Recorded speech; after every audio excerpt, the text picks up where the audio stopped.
Pistons need a three, and they have just under 3 seconds to do it. Here's Chauncey Billups. Here it is. He's got it. He's got it. Vinnie Johnson with 1 second to go. He's got it. Hello and welcome to the Motor City Hoops Podcast, an instant recap and reaction episode to Thursday's NBA trade deadline for the Pistons. If you are new to the Motor City Hoops Podcast, I'm your host, Bryce Simon, a former D1 Hooper, current teacher, coach, husband, father of 3 amazing kids, and contributor to Detroit Bad Boys of SB Nation. And usually when I get a chance to watch our Pistons live, like tonight, I'll do a short episode giving my immediate reactions, recap, and analysis of the game. But since today was the final day for NBA trades, I'll keep the focus what we saw from Troy Weaver and Detroit. Before I introduce a very special guest I have to record this episode with me, I do want to let you know we will be making an announcement about the future of the Motor City Hoops podcast on Wednesday morning, an episode where I'll be joined by Keith Smith, wrapping up all the moves from around the association. We are very excited about this announcement, and we think you will be too. But let's get to our guest, good friend, host of the flagship podcast at Detroit Bad Boys that you should check out every Monday, amazing Pistons content creator and father, Laz Jackson. Laz, thank you for joining me, man. Thank you for having me, Bryce. I truly appreciate it. I'm very curious to hear what that announcement on Wednesday is going to be. I'm going to be tuned in for that. Awesome, man. I appreciate it. We're very excited. I hope the fans are excited. It's been in the works for a minute, and I'm just excited that we finally get to let people know what's going on. But let's get to something for you. How was Chance's first Pistons trade deadline? We saw the tweet with the picture, him there behind the computer. How did that go today? So his first trade deadline went really well. Actually, we went to the hospital today to get some vaccines for Chance. He had a doctor's appointment. So I don't know if you saw. I had a later tweet. We have like this like chair thing he sits in when it's just like I don't want him to like crawl around as much. We just put him in the chair and he fell asleep in it. So that was his trade deadline. He fell asleep right after the Harden-Simmons trade. He got a little too excited and had to take a nap. But he enjoyed his first trade deadline for sure. Nice. Hey, he stayed awake for the biggest deal of the day. So that's a good young man right there. I'm glad he's doing well. Hopefully the shots don't have him too fussy or upset. But no, yeah, he's usually pretty good about that stuff. Good. Let's get to the Pistons deal. Let's dive right into it. Or let me ask you, what do you want to go with, the deal that was made or the deal that wasn't made? Where do you want to go first? Let's go with the deal that was made first. Okay, let's do. So real quick, just in case you guys didn't see, Sacramento gets DiVincenzo, Lyles, and Josh Jackson. Milwaukee gets Serge Ibaka, 2 second-round picks. I believe those were from the Pistons. The Clippers get Rodney Hood and Semi Ojeleye. And then, of course, what's most interesting to fans, the Pistons bring in Marvin Bagley III. General here, Laz, what were your thoughts whenever you saw this trade go down? Jumpy jump. Finally. No, I think this is definitely like an addition that the Pistons have been missing in terms of like athleticism in the front court.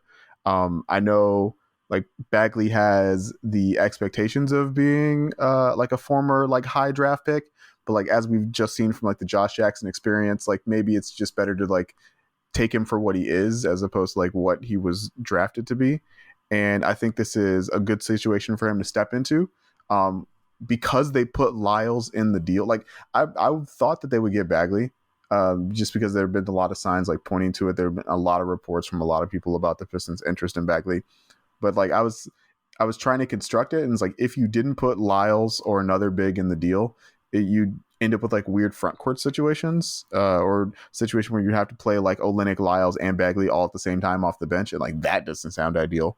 And so I'm glad that at least they got that sorted, right? That there's not going to be any like mix up of front court positions. And I think Bagley and Olynyk should play pretty well together, right? Like Olynyk can be the spacer on offense and more of the 5 on defense, and Bagley can be more of like the rim pressurer and the center on offense, and kind of like a weak side guy who's not necessarily always in the play on defense. And I think that plays to both of their strengths and will work really well. And Killian Hayes is probably the happiest person on the Pistons right now that Marvin Bagley is going to be there. He finally has somebody that he can throw lobs to, somebody he can operate out of the pick and roll with. That was basically what I was thinking about as the Pistons added Marvin Bagley III. So I want to get back to the defensive thing in just a second. But yeah, I do. I think it's another really nice move, right, by Troy Weaver. You signed Trey Lyles in the offseason. Everybody just overlooks it, myself included. I don't know what you thought about it. Never thought he would play the minutes he has. And as much as we kind of like to joke Trey Lyles, he has played well.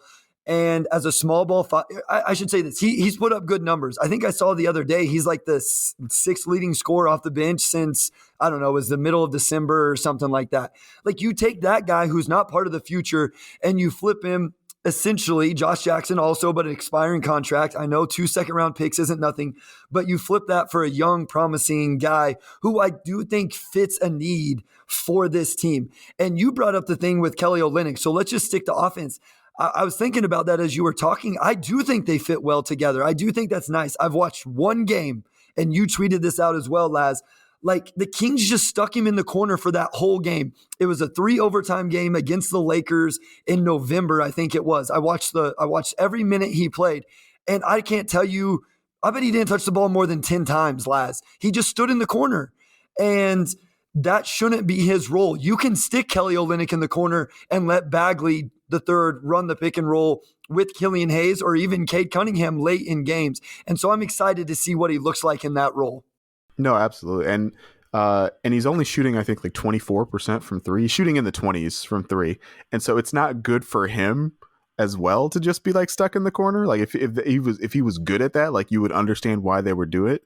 But the Kings the Kings were in a similar position that I was worried about, where they just had a lot of front court dudes, right? They had like Rashawn Holmes, they had Alex Len. Chimezie Metu is a guy who I've liked a bunch, and he's like also kind of that same like 6'8", 6'9", kind of like rim runner guy. He was playing a bunch. Like Damian Jones was playing a lot for the Kings after some injuries, and so it's just like, yeah, he was always kind of in the front court with another guy who couldn't space the floor. And so like he was asked to be the floor spacer because he's a better 3-point shooter than like Damian Jones or Alex Len.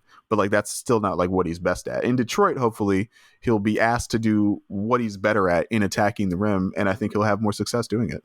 Yeah, and so I think what you won't see, would you agree with this, is I don't think him and Isaiah Stewart are a good fit together that exact reason, right? Yeah, absolutely. Yeah. And like that points to, right, I don't think he's going to be like, I think there's some question about like whether or not he might start, and it's like, no, he's definitely going to come off the bench because he started for the Kings. It's like, oh, he's going to start for the Pistons. Like, no, he's going to come off the bench. Part of the reason is because like he just does not fit with Isaiah Stewart.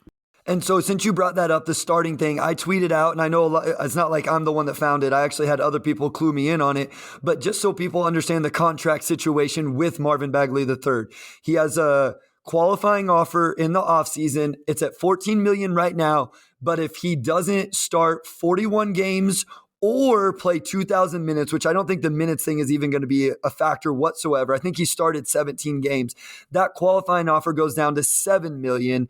Now, whether he would take that or not, I don't know. But that's kind of where the contract is. I do think Rod Beard, I don't know if you can elaborate on this, Laz. I do think Rod Beard said the cap hold, though, is the same either way, which does make things a little bit trickier. I've also seen a report that the Pistons and Weaver would have plans to sign him to a longer extension. So I think there's still a lot of things that could be worked out with the contract and what that ends up being going into next season. Yeah, I think either way, the important thing is like the Pistons have enough cap space in this offseason, and I'm not really worried about the $4 million difference between like Bagley's RFA cap hold being $7 million or $11 million.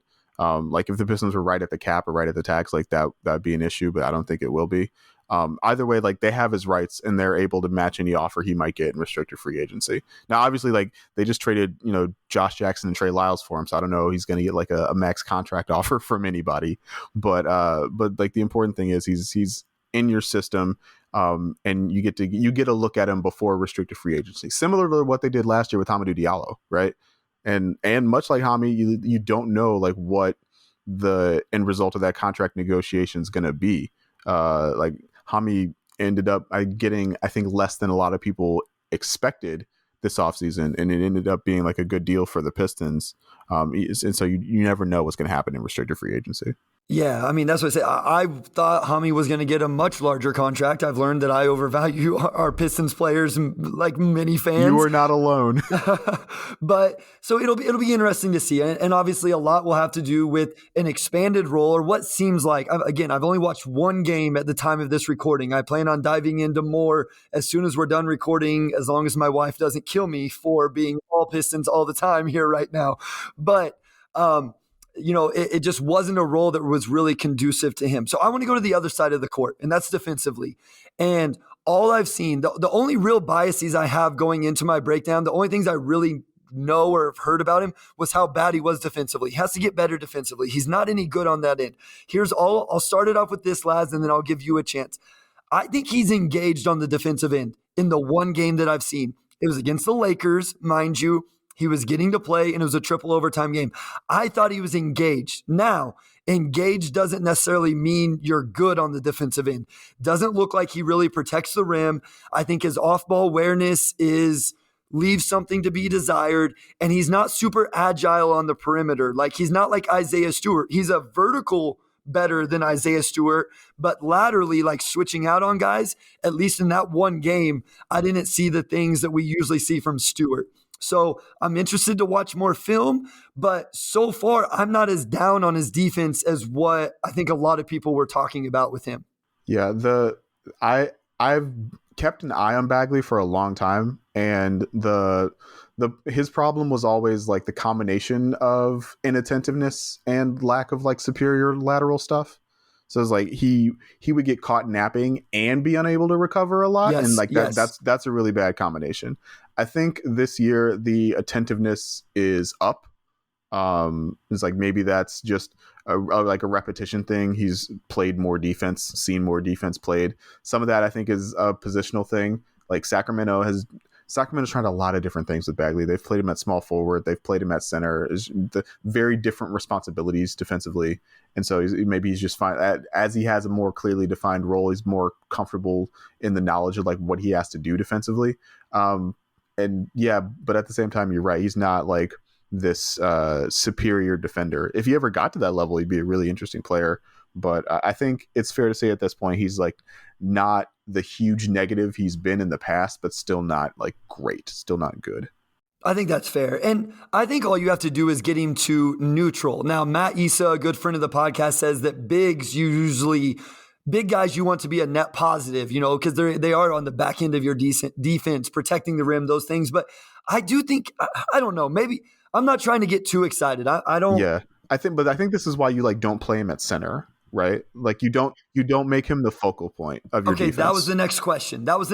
What do you think his position is? I think he's a 4. I think he's just like a big 4. Like I'm watching the Pelicans right now, and like I'm biased, I guess. And like they've done a similar thing with Jackson Hayes lately, where they've started playing him in lineups with Jonas Valanciunas, and just like because he's not in the play, he's able to read things a little bit better and like help from weak side and use some of that vertical athleticism. And so it works out better than like I don't know, him trying to remember all of his responsibilities as like the guy in drop. And so like especially on this Pistons team right now, I think he's a 4. Now that's kind of a problem. Like later, you're always going to need to put him next to a 5 who can space. And so like that's a roster construction issue. But like if he's coming off the bench, it shouldn't be. You're not building the whole roster like with Marvin Bagley in mind either way. So. Yeah, and in that game, he was matched up with Carmelo Anthony a lot, who was playing as the 4, and I thought he did a fine job. Now, Melo is not super fleet of foot anymore, and so he could hold up on the perimeter in that situation. Last thing, and then I do want to get to Jeremy Grant not getting traded, but I do think he can get buckets on the offensive end. Like, I'm not saying he's just like unreal. I'm not saying he's going to come in and light the world on fire, but like, I see a super highly skilled offensive player. Do you agree with that? Like, I guess what I was getting to was if he can be neutral defensively, I think he wants to be a good rebounder, like offensive rebounding. Like he goes hard. He's like swim moving and spinning off guys, like trying to go get offensive rebounds. I think if he's a neutral defender, this ends up being a really good win because he can go get buckets on the offensive end. Yeah, that is the reason why he was drafted as highly as he was, right? Like that's basically what he did in college, was just like get a bunch of points and a bunch of rebounds, and because the team he was on had superior talent, they won most of the time. It's like in the NBA, like, he's on the Kings, not necessarily a superior talent, but he's averaging like 14 and 7 like for his career. Like very clearly he can still put the ball in the basket. And you're right to notice that it's a lot of, like, I've been championing the jumpy jump, but like you pointed this out, is like he does a lot of his work in like short roll situations as well, right? He's got like a nice little like push shot that he breaks out every now and again. The left-handedness catches people unsurprised or by surprise. If he gets switched onto a smaller guy, he has like a nice jump hook that he can get to from the left side, or with the left hand. And so like, yeah, he's got a really nice interior offensive game from like 15 feet and in, right? It's just like when he's stuck in the corner all game, it's kind of a problem. Yeah, and I think that's why I was most impressed with him, was he was stuck in the corner all game, and then he was still engaged on the boards, on defense, and it's not easy to do that, right? Like when you're never touching the ball. What I'm really interested to see is in the short roll, does he have any passing ability? But I do, I realize we're already 15, 16 minutes in, and I wanted to keep it a little bit short, and we haven't got to Jeremy Grant. So let's get to that. We'll continue to talk about Marvin Bagley with James Edwards III when we record, with an episode dropping Sunday. But let's get to Jeremy Grant. What was your immediate reaction, Laz, to him not getting traded? I wasn't shocked. I was a little disappointed, but ultimately I think that like Jeremy Grant is still like a really good player, and I think he gets traded. I think he gets traded before the draft, after the season. I don't think Jeremy Grant is going to be on this Pistons team like after this season, and so I'm not pressed, right? Like I can handle 30 more games of Jeremy Grant, and he's still a good NBA player, right? Like he had 20 points tonight, and he looked a lot more comfortable. I think we. 7 free throw attempts, which is like always the big thing with him. Even if he's not like shooting the ball well, he generally kind of gets to the line pretty well. And so it's just like, yeah, he's like, I can handle watching Jeremy for 30 more games. It sounds like some people can't, but I totally can. Yeah, and so I guess a chance to plug. Go check out my article on Jeremy Grant that I dropped on Detroit Bad Boys just a few days ago. Probably nobody wanted to read it at the time because they didn't think he was still going to be on the team. But now it's a little more relevant. So go check it out. And in that article, I bring it up for this reason. I truly do. I do think he's trying not to be such a ball stopper. Not like, I know there's still too many isolations that end very, very poorly. I get it. I understand the frustration. And I know how those, 2 or 3 times a game is really frustrating. But I do think he's been trying to distribute the ball a little bit more. I don't think he's great at that. I don't think he's great at making like high level reads and being an on target passer. But what I am really interested in, and we'll talk about this a little bit more, is actually seeing him play with Cade Cunningham, since Cade's really got in a flow, found his game. Cade was hurt, and then Cade was really struggling. I am kind of interested to see how those guys play together. And Sadiq Bey has found his game, since the last time Jeremy Grant has played. But you brought up this summer.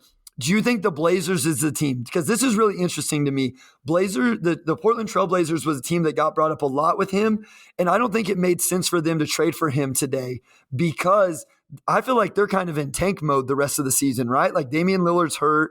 They've traded off all these other players. Like I wonder if that's where he ends up going, but in the offseason, because they don't want Jeremy Grant to come in and possibly help them win 5 or 6 games they wouldn't otherwise. No, I have heard that. I have heard from like other Blazers people that the Blazers are very interested in Jeremy. And I think the way I'm thinking about this is like with the other trades the Blazers made before the deadline, they picked up an additional first round pick from New Orleans, but that pick only conveys if it's between the 5th pick and the 14th pick. And it's like if New Orleans if they end up getting that pick, like that is another pick that you could put in a Jeremy Grant trade. But right now, New Orleans picks up CJ McCollum. We don't know like what we don't have a solidified idea of like what their draft status is going to be. And so it's harder to make a trade if you don't know like the exact nature of the return. If Troy Weaver says like, I want 2 first round picks for Jeremy Grant, there's a chance that New Orleans pick like isn't a first round pick. And so it's like, okay, well, it's like we can make this trade once we have like more surety about the draft capital and compensation. So it's like I do think Portland is still the move though. So I just big picture question, Laz. Why do you think he didn't get moved? Like, I know we've talked a lot about it and we've kind of probably, answered it to an extent, but do you think Weaver is comfortable keeping him at least for now, and so was purposely asking for the moon just in case somebody wanted to? Do you think his value, like, I think a lot of fans' response to him not getting traded. So this is the heart of the question: is Jeremy Grant isn't as valued as what we all thought he was. Do you think it was that, or do you think that Weaver was like, I'm going to try to get the moon right now, knowing that maybe in the offseason I can still get what I want and it's not that big of a deal? I don't think it's like, without knowing the offers, I can't say like Troy Weaver was asking for too much. I can say, like, looking at what other guys were traded for, like, I don't think asking for 2 first-round picks for Jeremy Grant is a crazy idea, right? The Pacers asked for 2 first-round picks for Karis LeVert, and like that sounds crazy to me because Karis is like an offense-only guy who has not classically been able to shoot, right? And like that's kind of a problem. But the Cavs ended up giving up like a late first and a really early second. So it was like where you could talk yourself into like that being the equivalent of 2 first-round picks, and like the deal got done, right?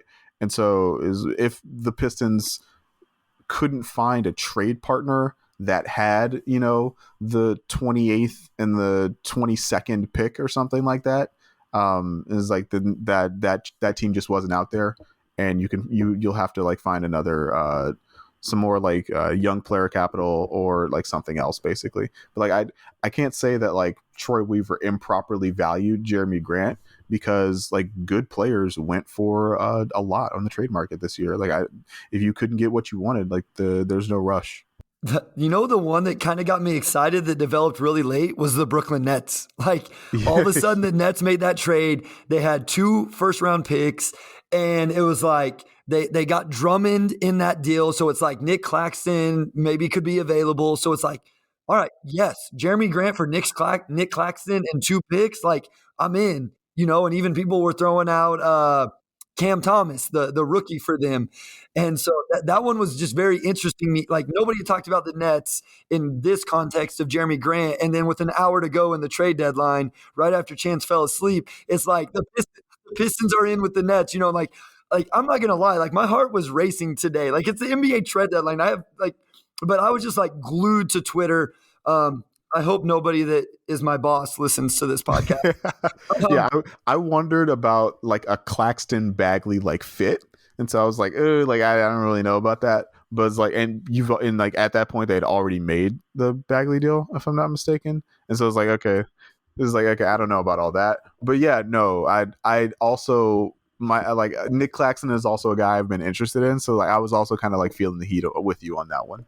Yeah, it came up out of nowhere, and it was like, okay, now the Nets are in, and we've heard about the Kings and the Blazers, and then the Mavs somehow got thrown in there, which they had a really weird trade today too. Like, I don't know. I need to look more into that one. But we brought up that Nets Sixers trade. I want to get your thoughts on that. That was the big one. And for all of our listeners, we'll have James Edwards again. He'll be on, that we'll have dropping Sunday morning. We're going to have Keith Smith on Tuesday night, dropping Wednesday morning, to really recap the NBA at large. So we're not going to get into too much of that on this episode, but I do want to touch on this one because it was the big one of the day.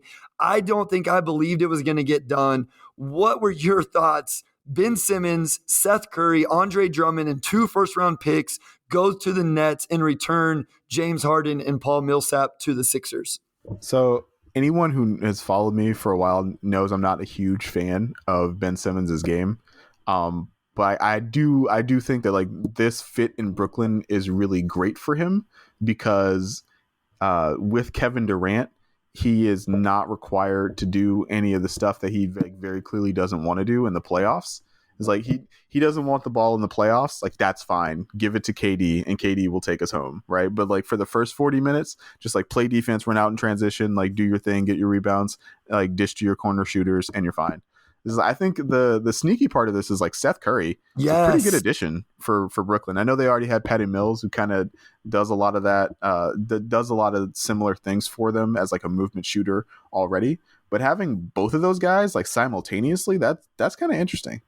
Yeah, I think Seth Curry, like, I don't know if it's because of Steph and he gets overshadowed, or like he's a really, really good player. Like him being a part of that deal. And I know a lot of people thought that maybe the Nets should have asked for Maxey, who I assume probably was never going to be a part of it, but or Thibault, but like Seth Curry is a very, very good player. What about the other side of it for the Sixers? Because obviously Harden's a very good player, but I've heard people brought up, and I do find this interesting. Harden is primarily a pick and roll player, a ball screen player.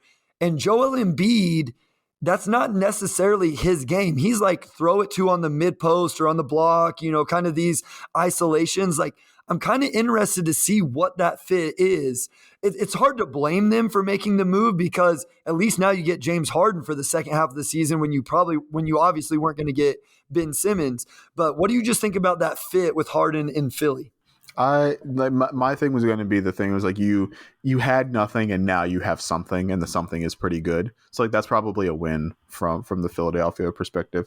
I am not as worried about like the fit between Harden and Embiid. Like Harden's it's like I don't like I'm not a Harden stan, but like he's adapted his play style to what's been like required of him.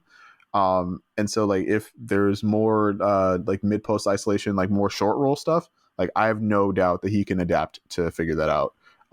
If they need him to like fly off DHOs and stuff, I don't know about that, but I do think he will find ways to like score and pressure defense. The trick now is like Embiid covers for him defensively, but how do you create a lineup that covers for all the issues they're having defensively? They're like really little now if Embiid is off the floor, right? It's Harden and Maxey and Thibault and Harris. They have no backup center now because they traded Drummond, or maybe their backup center is like Charles Bassey or something. And like Drummond had actually been like kind of important for them as a backup center, sneakily. So yeah, I think this, but at the same time, like they weren't getting anything out of that Simmons role, and now they have something. So I think it's a win for both sides, but I think Brooklyn, despite giving up the better player, I think Brooklyn won a little bit more. Yeah, no, you're right. Like Charles Bassey, Paul Reed are the two next biggest players on the roster. Niang, is only 6'7". Like obviously and not a very bunch much like not a center. Very much not a center. So like it just, they are all of a sudden a little bit small. Like you said, it'll be interesting to see. I haven't read like the buyout market articles to see who those guys are. It'll be interesting to see if a bigger player, is bought out and maybe they're able to be players in the buyout market. Before we finish this off, let's go to Thursday night's game. A loss for the Pistons at the hand of the Grizzlies. It really wasn't close at all. There was a third quarter run from Detroit that I think they cut it within 10. I don't think they ever got it to single digits. But no Cade Cunningham again on Thursday night. The hip pointer, I think you may have tweeted this out, possibly Laz, but are we going to see Cade Cunningham before the All-Star break?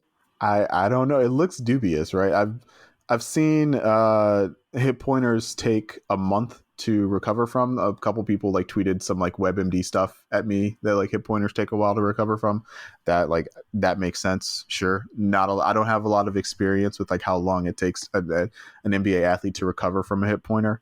I do know like when I talked to James for the Detroit Bad Boys podcast this past Sunday, he seemed pretty confident that Cade would play against Dallas, and now it's been 2 games and it's past that Dallas game and he hasn't played, and so it makes me think that like we probably won't see Cade anytime soon. But I suspect that like Troy Weaver is like okay with that. Yeah, like, and that's what I'm not overly worried about it because the only thing that makes me a little unsure is like I feel like he was like questionable, and then today he was doubtful. And I don't mean to read too much into that, but we also got a video of him like doing like ninja karate, whatever, with Jeremy. And like I don't think too much into that, but it's like if it was anything too serious, I don't think he would be like doing ninja kicks, just randomly goofing around. So I don't think we like. So he's a mature kid, but he is still 20, right? Yes, like the peanut butter and jelly. That video is like one of my favorites. It's like you got peanut butter and jelly.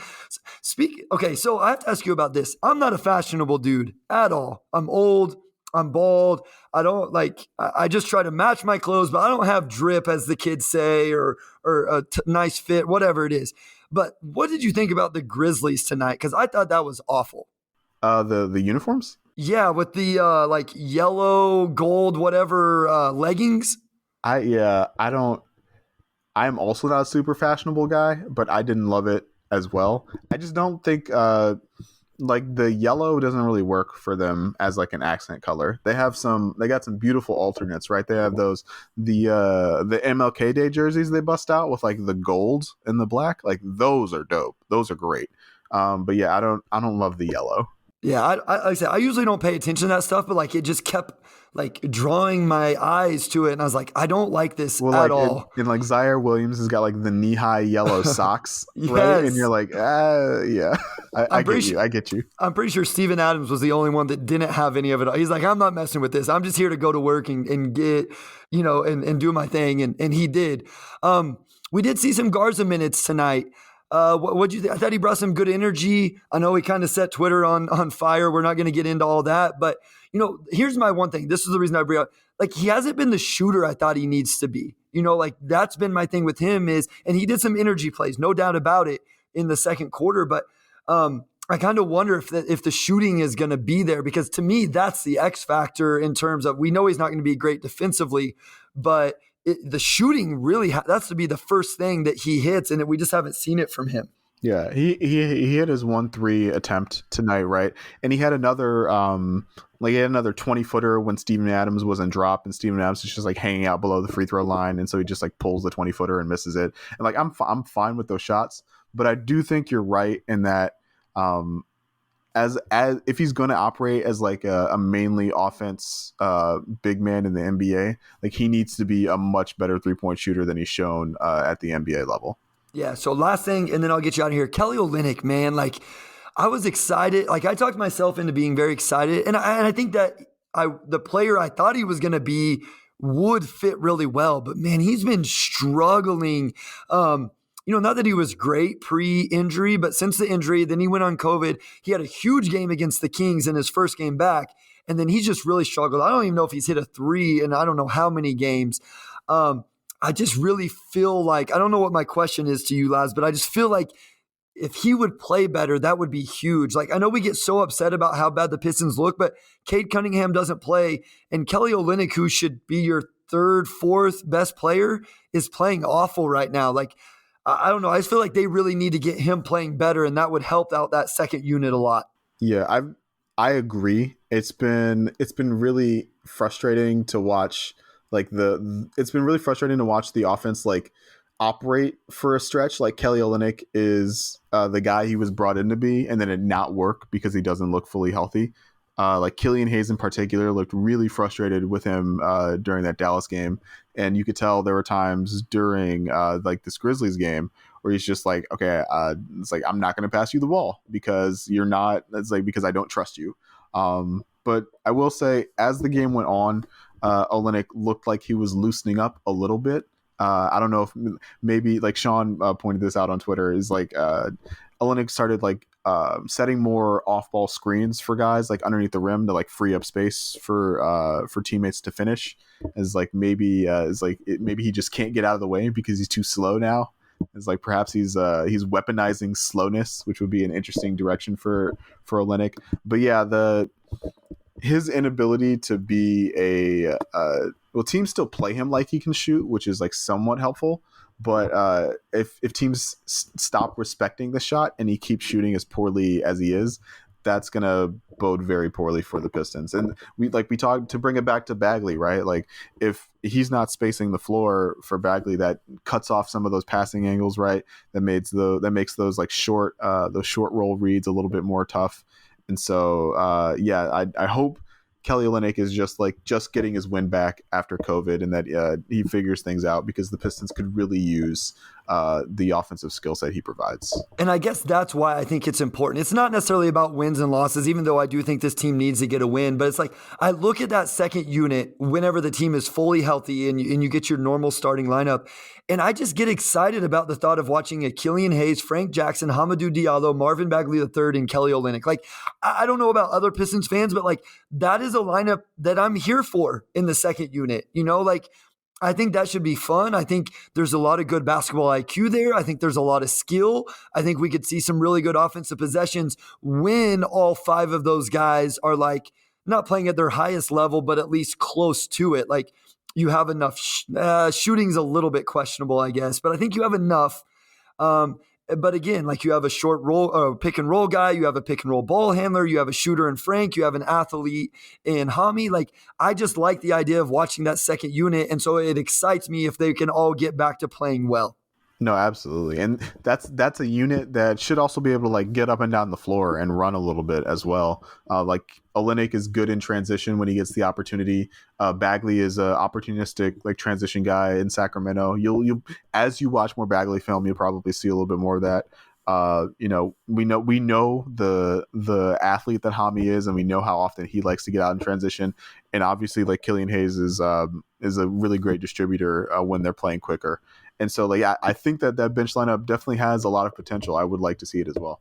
Absolutely. And so we'll see the Pistons back in action if you're listening to this Thursday night, tomorrow, or possibly tonight if you waited to listen till Friday morning. They play the very struggling Charlotte Hornets all of a sudden on Friday night, and then they're off over the weekend. Don't play again until Monday. Laz, thank you so much. I reached out kind of last minute. I'd been thinking about it. I was like, it'd be a lot of fun to break this down with you. I'm glad you were able to do it. And just give everybody a chance to find out. I'm sure they all follow you and listen to DBB and everything, but let them know where you're putting out all your amazing content. No, Bryce, I appreciate it. Thank you for having me. I don't mind the 5 p.m. DM to like talk some basketball. That sounds fun. People can follow me on Twitter at Laz Chance. It's at LazChance. And of course, if you're listening to the Motor City Hoops podcast, the DBB podcast, the Detroit Bad Boys podcast is like in your podcast feed. Just download that one too, and you get to hear me. Absolutely. Definitely check that out every Monday. Him and Ben do an amazing job to start you off your Pistons week. As always, I want to thank my guy, Wes Davenport, the producer of the Motor City Hoops podcast, who takes care of so many things behind the scenes to make the podcast better for you and easier for me. I also want to thank all of you, the listeners, for taking time out of your day to listen to the podcast. You have no idea how much it means, the amount of support we're getting right now. Motor City Hoops will be back on Sunday morning with more Pistons and NBA trade deadline recap with James Edwards III, Pistons beat writer for The Athletic. Thank you for listening. Go Pistons, and we'll talk to you soon. Pistons need a three, and they have just under 3 seconds to do it. Here's Chauncey Billups. Here he is. He's got it.